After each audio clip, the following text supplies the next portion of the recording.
हाँ जी Raje, lecture number 7 depreciation accounting class 11th। तो आज की क्लास में भी हमने थोड़ी सी प्रैक्टिस करनी है और प्रैक्टिस में हमने मशीन अकाउंट बनाना सीखना है और डेप्रिसिएशन अकाउंट को बनाना सीखना है। चलिए ट्राई करते हैं। क्वेश्चन आपके सामने है, कहता a firm purchased on 1 April 2016 a second hand machinery for rupees 36,000 की एक मशीन परचेज होती है।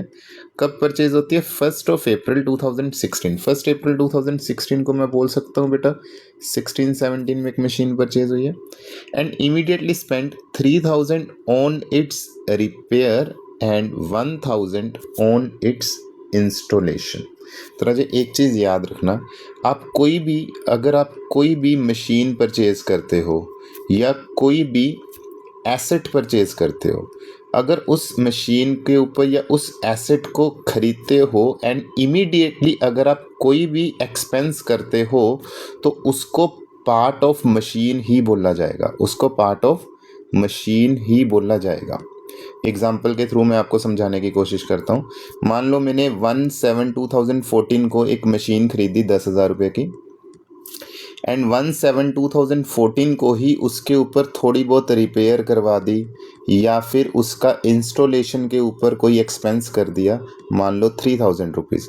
तो अगर मैं बोलूँ कि मुझे मशीन कितने रुपए की हुई पड़ी, देयरफॉर मैं बोलूँगा मुझे ये मशीन जो है वो 13,000 की पड़ी। मैं कभी भी ये नहीं बोलूँगा कि ये 10,000 तो मशीन के एक्सपेंस हैं, ये 10,000 तो मशीन की, ये हमारी एसेट की वैल्यू है और ये 3,000 हमारे एक्सपेंस है, ऐसा कभी नहीं बोलूँगा। अगर हमने कोई भी मशीन खरीदी और मशीन खरीदते टाइम उसके ऊपर कोई भी एक्सपेंस करा है तो वो हमारा पार्ट ऑफ मशीन ही कहलाएगा।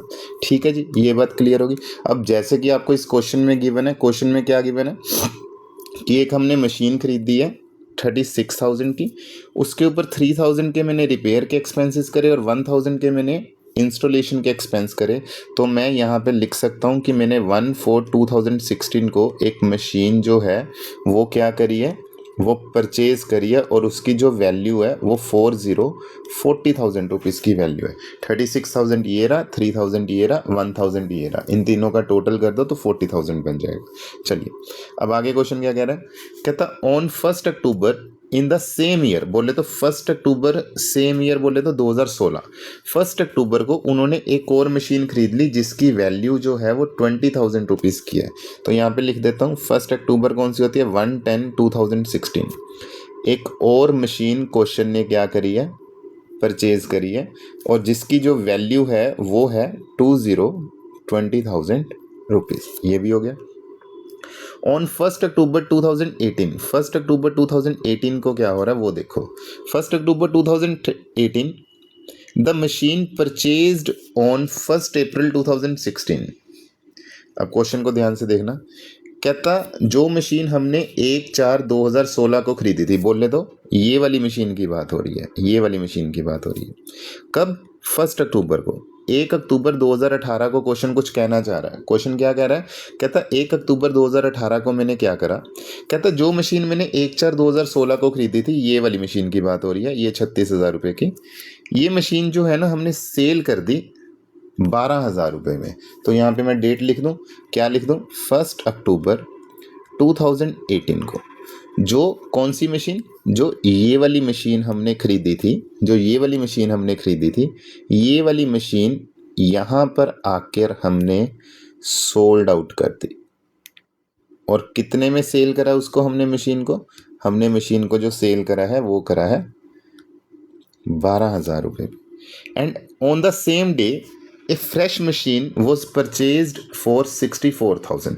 उसी दिन सेम टू सेम डे, बोले तो कौन से डेट को, 1 अक्टूबर 2018 को ही हमने एक न्यू मशीन परचेज कर ली जिसकी वैल्यू जो है वो 64,000 की। ठीक है जी। Depreciation is provided annually on 31 March, की हर साल 31 मार्च को हमारा अकाउंटिंग ईयर क्लोज होता है, तो 31 मार्च को मैं डेप्रिसिएशन लगाता रहता हूँ। 10% पर एनम है, स्ट्रेट लाइन मेथड का क्वेश्चन है, तो यहाँ पे लिख देता हूँ डेप्रिसिएशन जब भी मुझे गिवन नहीं होता तो मैं 10% मानता हूँ। खैर इस क्वेश्चन में गिवन है तो वो मेरे लिए 10% ही है। तो डेप्रिसिएशन कितने परसेंट लगाऊंगा मैं, 10% के हिसाब से मैं डेप्रिसिएशन लगाता हूँ। ठीक हो गया। अब क्वेश्चन को, ये सारा जो इन्फॉर्मेशन है वो मैंने यहाँ पे नोट डाउन कर लिया है। अब मैं क्वेश्चन को आपकी स्क्रीन से हटा देता हूँ ताकि मेरे सामने क्वेश्चन आ चुका है। हम क्वेश्चन की वर्किंग करने के ऊपर फोकस करते हैं। अब क्वेश्चन की वर्किंग करते हैं। तो क्वेश्चन में सबसे पहले क्या है, 1/4/2016, 1/4/2016 बोले तो 16/17। अच्छा, कितने सालों का हमें अकाउंट बनाना है ये भी हमें क्वेश्चन बताएगा। क्वेश्चन बोलेगा कि मशीन अकाउंट बनाओ 1 अप्रैल 2016, बोले तो 1/4/2016 से लेके 31/3/2020, बोले तो 31/3/2020 तक बनाओ। इसका मतलब क्या है, क्वेश्चन कह रहा है कि 16/17 का भी मशीन अकाउंट बनाओ, 17/18 का भी मशीन अकाउंट बनाओ, 18/19 का भी मशीन अकाउंट बनाओ और 19/20 का भी मशीन अकाउंट बनाओ। 19/20 की लास्ट डेट कौन सी होगी, 31/3/2020। देयरफॉर क्वेश्चन मेरे से ये 4 सालों का मशीन अकाउंट बनाने की डिमांड कर रहा है। ठीक है जी, तो 4 सालों का हम मशीन अकाउंट बना देते हैं, क्या दिक्कत है इसमें। चलो, तो 16/17, 17/18, 18/19 और 19/20, ये 4 सालों का मेरे पास मशीन अकाउंट है। तो 1/4/2016, 1/4/2016 को मैं यहाँ पे लिख देता हूँ एक बार। 1/4/2016 को मैं यहाँ पे बोल सकता हूँ कि ये बात हो रही है 16/17 की। 1/10/2016 अगेन बात हो रही है 16/17 की ही बात हो रही है। 1/10/2018, 18/19 की बात हो रही है और 18/19 की बात हो रही है। चलिए, तो क्वेश्चन कह रहा है 16/17 में हमने एक मशीन परचेज करी थी 40,000 की, और 16/17 में ही हमने एक और मशीन परचेज करी थी 20,000 की। ये दोनों बातें क्लियर हैं। उसके बाद 1/10/18 को, 1/10/18 बोले तो 18/19, यहाँ पर आके ये 40,000 की जो मशीन है ये सोल्ड आउट हो जाएगी यहाँ पर 18/19 में। ठीक है, ध्यान दें। और 18/19 में मैं एक और मशीन परचेज कर लूँगा, उसकी वैल्यू मैं यहाँ पे लिख देता हूँ क्योंकि उसकी जो डेप्रिसिएशन है वो 18/19 से स्टार्ट हो जाएगी लगनी, और जो बाकी की डेप्रिसिएशन है वो क्वेश्चन के स्टार्टिंग से ही स्टार्ट हो जाएगी। इसकी डेप्रिसिएशन यहाँ नहीं लगेगी क्योंकि ये 18-19 में सोल्ड आउट हो जाएगी। ये मशीन तो कॉन्टीन्यूटी में आपके पास चलती रहेगी टिल 4 ईयर्स तक। 4 सालों का क्वेश्चन है और 4 सालों तक ये मशीन मेरे पास चलती रहेगी। ठीक, अब 1/4/2016 को ये वाली मशीन खरीदी थी। ये वाली मशीन कब खरीदी थी, 1/4/2016 को। ये वाली कब खरीदी थी, 1/10/2016 को। और ये वाली कब खरीदी थी, 1/10/2018 को। तो इसके ऊपर मैं 12 महीने की लगाऊंगा, 12 महीने की लगाऊंगा। और सेल कब होती है, ये वाली मशीन की बात कर रहा हूँ। ये वाली मशीन सेल कब हो रही है बेटा, ये सारी इन्फॉर्मेशन सर ने आपको अच्छे से नोट डाउन करके दी है। ये वाली मशीन सेल हो रही है 1/10/18 को, बोले तो 18/19 में। तो 18/19 में इसके ऊपर कौन कौन से मंथ की डेप्रिसिएशन लगेगी, 4, 5, 6, 7, 8, 9, क्योंकि 1/10 को तो हमने सेल कर दी, तो 6 मंथ्स की यहाँ पे डेप्रिसिएशन लगेगी। इसके ऊपर 6 मंथ की स्टार्टिंग में लगेगी, फिर 12 मंथ की, फिर 12 मंथ की, फिर 12 मंथ की। 6 मंथ की स्टार्टिंग में क्यों लगेगी, क्योंकि हमने जो मशीन है वो कब परचेज करी है, हमने मशीन 1/10/2016 को परचेज करी है। तो 16/17 में 6 महीने की डेप्रिसिएशन लगेगी। कौन कौन से 6 महीने, 10, 11, 12, 1, 2 एंड 3, ये वाले 6 महीने। ठीक है जी। उसके ऊपर इसकी बात करते हैं तो इसके ऊपर स्टार्टिंग में 6 महीने की डेप्रिसिएशन लगेगी और बाद में इसके ऊपर 12 महीने की डेप्रिसिएशन लगेगी। चलो, क्लियर हो गया। तो 10% के हिसाब से इसकी वैल्यू 4,000, इसकी वैल्यू 4,000, 40,000 के ऊपर 10% 4,000 होता है, 40 के ऊपर 10, और 6 मंथ्स की कितनी होगी, 2,000। 20,000 के ऊपर 6 मंथ की कितनी होगी, 1,000। 20,000 के ऊपर 12 मंथ्स की 2,000, 2,000 एंड 2,000। तो 64,000 है, 64,000 के ऊपर 6 मंथ्स की लगा दो तो वो कितनी हो जाती है, 6,400 एंड 3,200 और 6,400। ठीक हो गया। अब मैं इनकी वैल्यूज़ लिख देता हूँ। तो इसकी वैल्यू कितनी रह जाएगी, 36,000। इसकी वैल्यू कितनी रह जाएगी, 32,000। इसकी वैल्यू रह जाएगी 30,000। और ये सोल्ड आउट कितने में हो जाती है, ये जो मशीन है सोल्ड आउट हो जाती है 12,000 रुपये के ऊपर। देयरफॉर क्वेश्चन में उसके ऊपर जो लॉस है वो कितने का रह जाएगा, 18,000 रुपये का। इसकी वैल्यू कितनी रह जाती है, 19,000, 17,000, 15,000 एंड 13,000। इसकी वैल्यू कितनी रह जाती है, 60,800 एंड 54,400। ठीक, ये आपके सामने मैंने इन्फॉर्मेशन लिख दी। अब मुझे करना क्या, मुझे यहाँ से मशीन अकाउंट बनाना है, तो मैं एक मशीन का लेजर अकाउंट बना दूंगा, क्योंकि क्वेश्चन की रिक्वायरमेंट जो है, क्वेश्चन की रिक्वायरमेंट है कि प्रिपेयर मशीन अकाउंट।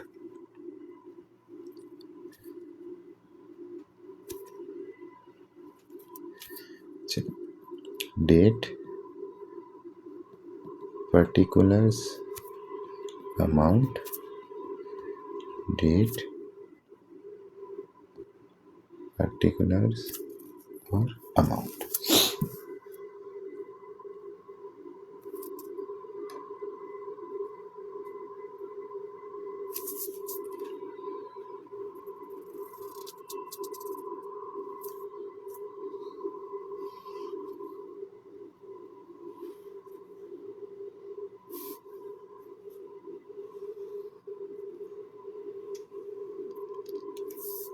चलिए राजे स्टार्ट करें। तो सबसे पहले हमने मशीन कब खरीदी थी, 1/4/2016 को। 1/4/2016 को मैं क्या लिख दूंगा, टू कैश, कि हमने एक मशीन परचेज करी है। कितने रुपीज़ की परचेज करी है, 40,000 की।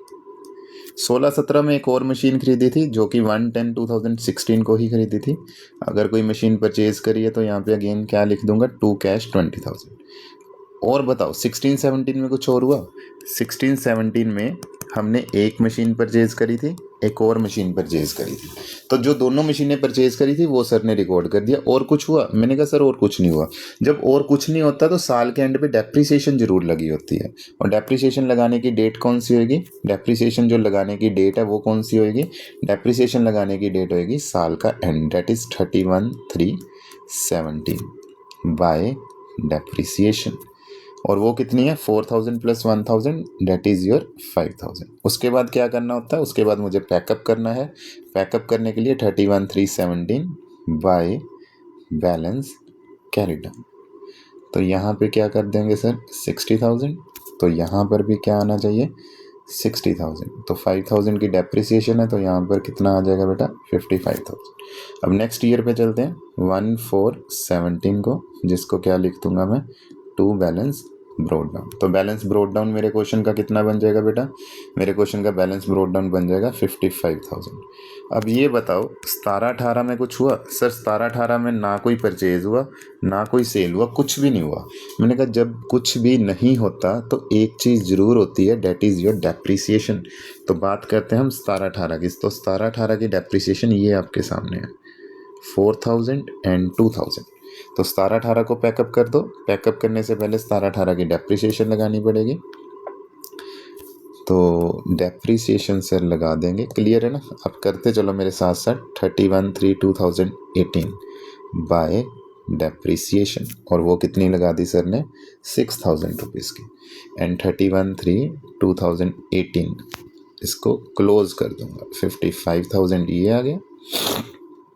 तो यहाँ पर भी कितना आएगा, 55,000। तो 6 माइनस कर दो बाय बैलेंस कैरी डाउन, वो कितना बन जाएगा, 49,000। उसके बाद 1/4/18 को टू बैलेंस ब्रोड डाउन, कितना, 49,000। अब मैं एंटर कर चुका हूँ 18-19 में। अब 18-19 में क्या कोई परचेज हुआ, हाँ। क्या कुछ सेल हुआ, हाँ। ये चेक करो 18-19 में सर, ये जो फर्स्ट वाली मशीन है ये हमने क्या कर दी थी 18-19 में। जो 18-19 में जो पहले वाली मशीन थी, ये वाली 40,000 वाली, ये मैंने सेल कर दिया। और ये वाली जो है ये मैंने परचेज कर दिया। अब ये बताओ परचेज की डेट पहले है या सेल की डेट पहले है। तो सर 1/10/18 को ही क्वेश्चन ने सेल करा है, 1/10/18 को ही क्वेश्चन ने परचेज करा है। तो मैंने कहा फिर एक काम करो, दोनों में से कुछ भी कर लो, चाहे पहले परचेज की एंट्री कर लो चाहे पहले सेल की एंट्री कर लो। बताओ क्या करें। तो सर पहले हम सेल की एंट्री कर लेते हैं। अगर हम पहले सेल की एंट्री कर लेते हैं तो सेल की एंट्री करवा दो मुझे। तो सेल करते टाइम 3 चीज़ें ध्यान रखनी है। एक तो जिस दिन सेल हो रही है उस दिन की डेप्रिसिएशन, एक सेल के टाइम पे आपके पास अमाउंट आएगी, और सेल के टाइम पे या तो प्रॉफिट होएगा या फिर लॉस होएगा। ठीक है। तो हमारे पास इस मशीन की बात करते हैं, 40,000 वाली मशीन की वैल्यू, सबसे पहले डेप्रिसिएशन लगाओ, डेट इज़ 1/10/2018। तो 1/10/2018 को सर ने लगा दिया बाय डेप्रिसिएशन। और डेप्रिसिएशन कितना लगा दिया सर ने, जल्दी बोलो। सर ने डेप्रिसिएशन लगा दिया है 2000 रुपीज़ का। उसके बाद 1/10/2018 को दो चीज़ें और होंगी मशीन को सेल करते टाइम। एक तो आपके पास कैश आएगा और एक आपको लॉस होएगा। क्यों, आपको कैसे पता सर? बेटा ये मैंने कैलकुलेट ऑलरेडी कर रखा है कि मुझे 18,000 का लॉस होएगा इस मशीन को सेल करके। अब मशीन को सेल करने की जनरल एंट्री बता दो क्या होएगी। Cash account debit, loss account debit to machine. Depreciation minus होने के बाद इस मशीन की वैल्यू 30,000 रुपीज़ रह चुकी थी। अब किसी मशीन की वैल्यू अगर 30,000 रुपीज़ रह चुकी है तो कैश कितना आया 12,000, देयरफॉर लॉस कितना हो गया 18,000। तो एंट्री क्या बन गई, cash account debit, loss account debit to machine. तो मशीन में सर क्या कर देंगे, बाय कैश बाय लॉस। तो बाय कैश में सर ने कितना डाल दिया 12,000 और बाय लॉस में सर ने कितना डाल दिया 18,000 रुपये। ये बात क्लियर होगी। चलो सर ये बात हमें क्लियर है। उसके बाद कुछ और होता है। उसके बाद सर इसी 18-19 में ना एक और मशीन परचेज हो रही है 64,000 की। मैंने कहा ठीक है, उसकी डेट कब बताओ। मैंने कहा उसकी डेट है 1/10/2018 और मशीन खरीदने की एंट्री क्या होती है, machine account debit to cash. तो मशीन में सर ने क्या कर दिया टू कैश। मैंने कहा कुछ और हुआ 18-19 में। सर 18-19 में एक परचेज हुआ था वो भी आपने सॉल्व कर दिया, एक सेल हुआ था वो भी आपने रिकॉर्ड कर दिया। परचेज की एंट्री भी कर दी, सेल की एंट्री भी कर दी है। अब क्या करना है, अब मुझे क्वेश्चन के एंड पे जाना है और एंड पे याद रखना डेप्रिसिएशन जरूर लगती होती है। अब डेप्रिसिएशन ये जो 2,000 रुपये की है ये तो मैंने लगा दिया at the time of sale. तो अब बची हुई डेप्रिसिएशन कितनी है, ये दोनों की 2,000 इसकी और 32,100 इसकी। तो टोटल कितना होता है 2,000 प्लस 3200 डेट इज़ 5,200। तो 5,200 को मैं यहाँ पे लगा दूंगा 31/3/2018 पे बाय डेप्रिसिएशन 3,200 और क्वेश्चन को पैकअप कर दो। 31/3/2018 में क्या कर दोगे, बाय बैलेंस कैरी डाउन। ठीक है जी। तो इनका पहले टोटल लगा दो। तो टोटल कितना होएगा 49,000 प्लस 64,000 13 एंड 11 113,000। तो इधर भी कितना होएगा 113,000। अब उसके बाद क्वेश्चन हमें क्या कह रहा है, यहाँ पे 2,000 प्लस 12,000 14,000, 14 प्लस 18 32 35,200। तो 113 में से 35,200 सब्ट्रैक्ट कर दो। 8 12 में से 5 निकाल दोगे तो 7 एंड 10 में से 3 निकाल दोगे तो 7। 77,800 जो है वो आपके क्वेश्चन का कैरी डाउन बन जाएगा। ठीक हो गया बेटा। चलिए अब इसके बाद क्या करना, अब इसके बाद मुझे इसी क्वेश्चन को कंटिन्यू करना है। मुझे अगला साल भी बनाना है क्योंकि क्वेश्चन की जो रिक्वायरमेंट है वो है 4 सालों का मुझे मशीन अकाउंट बनाना है। तो राजी ये जो डेट है ये डेट है 1/19 है, 18 गलती से लिख दिया सर ने, 31/3/19 है। चलिए 1/4/19 को सर ने क्या कर देना है टू बैलेंस ब्रॉड डाउन। तो ब्रॉड डाउन में कितना कर देंगे सर 77,800 रुपीज़। ठीक। अब 1920 में कुछ हुआ सर, 1920 में कुछ भी नहीं हुआ। मैंने कहा अगर कुछ भी नहीं हुआ तो एक चीज़ तो ज़रूर होएगी, क्या 31/3/2020 को बाय डेप्रिसिएशन। और डेप्रिसिएशन कितनी लग रही है मेरे बेटे, इसके ऊपर तो लगनी नहीं है क्योंकि ये तो सोल्ड आउट होगी। 2,000 इसके ऊपर, 6,400 इसके ऊपर, टोटल 8,400। तो टोटल 8,400 है तो बाय डेप्रिसिएशन 8,400। अब क्या करना है, इसका टोटल 77,800 है तो इसका टोटल भी 77,800 होना चाहिए। तो 31/3/2020 बाय बैलेंस कैरी डाउन। तो 77,800 उसमें से माइनस कर दो 8,400, 69,400 जो है वो मेरे क्वेश्चन का कैरी डाउन आ जाएगा। बस क्वेश्चन ख़त्म हो गया। ये था हमारा मशीनरी अकाउंट जिसमें हमने इस क्वेश्चन को सॉल्व करा। ठीक है, ये आपके सामने क्वेश्चन है। मैंने क्या करा, मैंने क्वेश्चन की सबसे पहले यहाँ पे इन्फॉर्मेशन नोट डाउन कर ली। जैसे ही मैंने इन्फॉर्मेशन नोट डाउन कर ली उसके बाद मैंने उसकी वर्किंग कर ली और वर्किंग की हेल्प से मैंने मशीन अकाउंट को बना दिया आपको। ठीक है जी। तो आपने क्या करना है, इस क्वेश्चन को सॉल्व करेंगे और उसके बाद मैं आपको एक और क्वेश्चन दे देता हूँ। आपने उस क्वेश्चन को एज ए होमवर्क करना है। किसी को अगर कोई डाउट आएगा तो वो मुझे बताएगा। ये आपकी स्क्रीन पे ऊपर क्वेश्चन है, इसको आप सॉल्व करोगे। सॉल्व करने के बाद अगर आपको कोई भी किसी भी तरीके का डाउट आएगा तो वो आपने मुझे बताना है, मैं आपको इसका सोल्यूशन प्रोवाइड कर दूंगा। ठीक है बेटा।